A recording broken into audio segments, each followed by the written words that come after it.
I'm Tabea Khatebe from Financial Made Business Day. I'm here at the PwC Construction Outlook. What is the most significant numbers in the PwC Construction Outlook?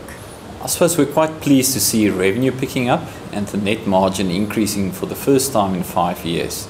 It's still a very low 2% on the net profit line and 3% on a operating profit line. Reality though is that that number still needs to grow. We suppose that the difference between the experience by companies and government is probably contracts that's not coming off the ground, whereas the existing ones are probably overspending a little bit. The other surprise is the employee share of the value added. Employees got more than 80% of the value added by the construction industry. Government expenditure continues to be spent. The growth though is looking promising, and that's bound to continue for years to come. Not only in our country, but also on the rest of the continent.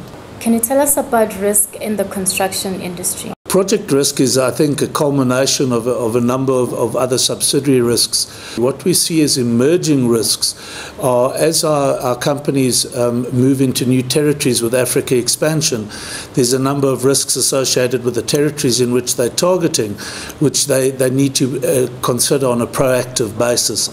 I think what also needs to be done is that there are triggers that will indicate when projects are going off course, and these are not often identified on a timely basis, which results in project delays and cost overruns, and these need to be proactively addressed.